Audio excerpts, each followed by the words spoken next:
If you want to learn how I turn my recording spaces from looking like this to looking like this is the perfect video for you.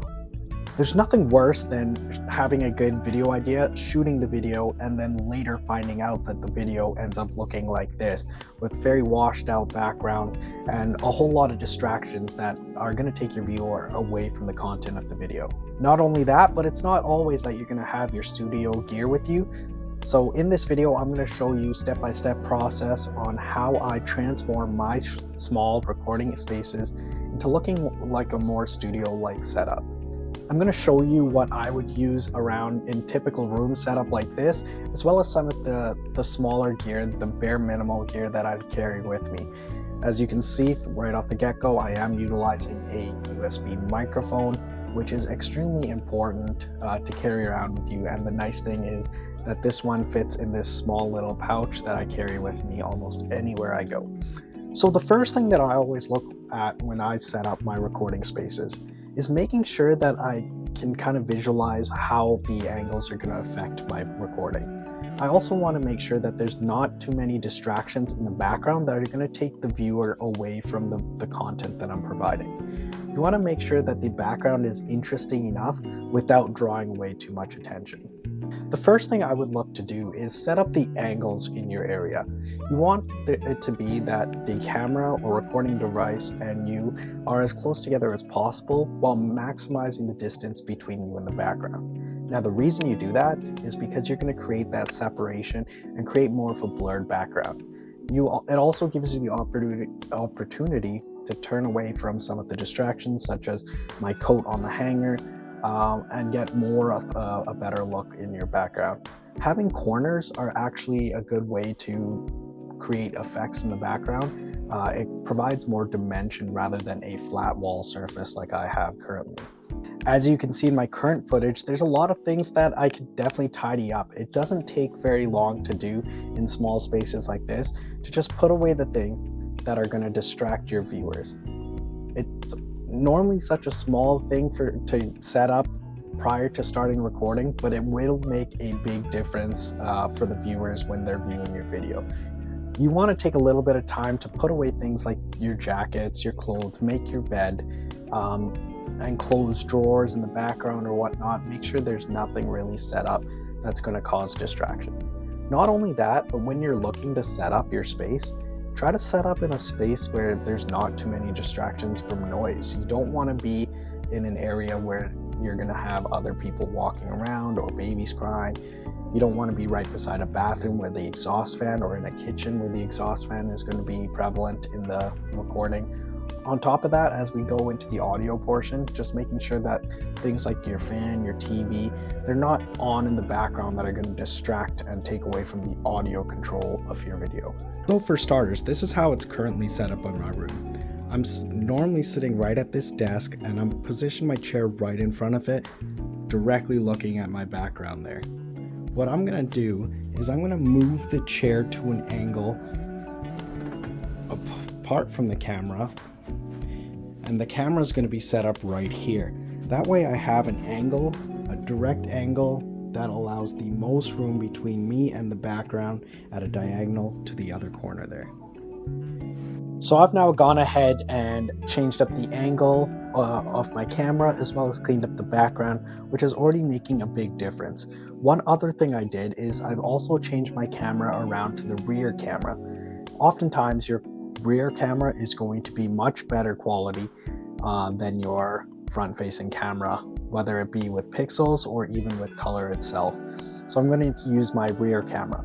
Setting it up might be a little bit difficult, but basically I set it up without me in the frame, and now I know to make sure I'm looking at the rear camera rather than the front-facing camera. The next thing that I'm going to talk about that we've already kind of touched on earlier in the video is audio quality. Now, we've already talked about utilizing a lav mic such as the one that I have. It allows you to capture better audio quality, but also making sure that there's no distracting noises around is going to help dramatically with the quality of audio that you have. make sure you're set up in a space where there's no distracting sounds coming. So for me, what I've actually done is I've closed the room to my bathroom so you can't hear the bathroom exhaust fan. I've turned off my heater so the heater doesn't kick on mid-recording, as well as turned off my mini fridges so that isn't distracting either.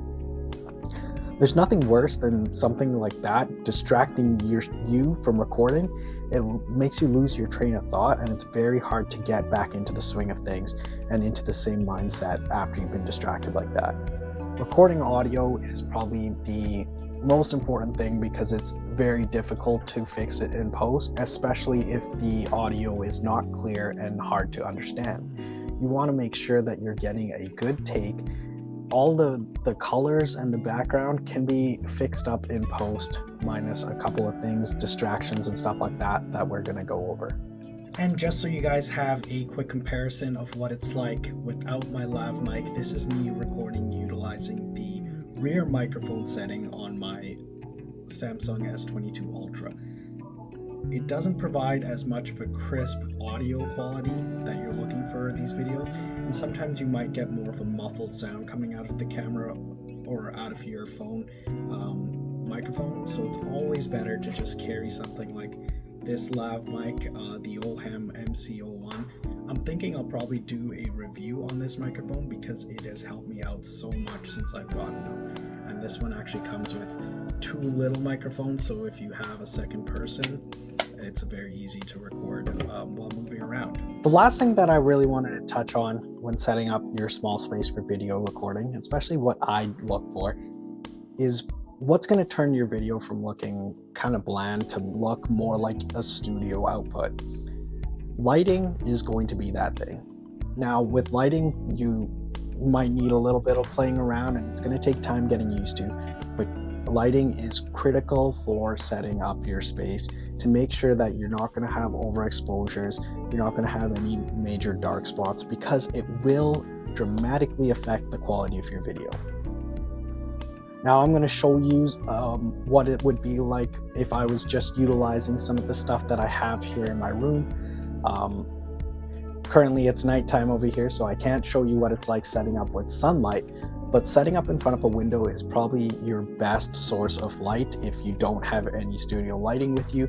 It provides a very nice warm feeling on the video as well, and it allows you with if you have bed sheets or anything, it allows you to disperse that light to provide a better lighting effect if needed, to kind of dull it down if it's overexposing.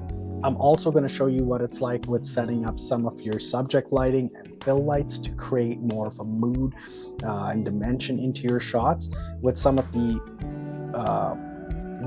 equipment that I typically carry around with me wherever I go.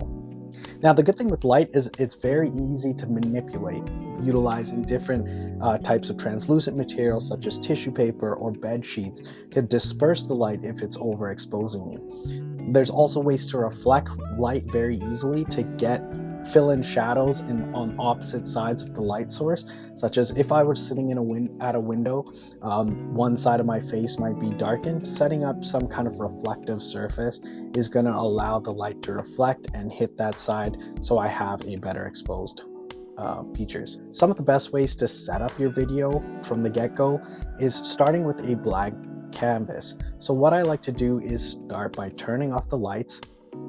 All I've done now is turned on my TV in front of me and gone onto YouTube, and you can look up different color lights to set on in the background to provide lighting on you. If you don't have any studio lighting, that's a very easy key way to do it. I've also got lights in the background. That's just the light over my bed that stays on, and it's providing a little bit of background light to create some mood and provide some atmosphere into the background there.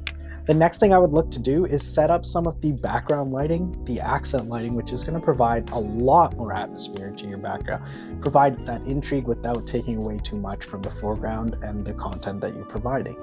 So the light that I carry with me is this small little Apsong LED or RGB light. I have it on a small tripod. I bought this off Amazon. I'll provide the link in the comments below to my Amazon affiliate links.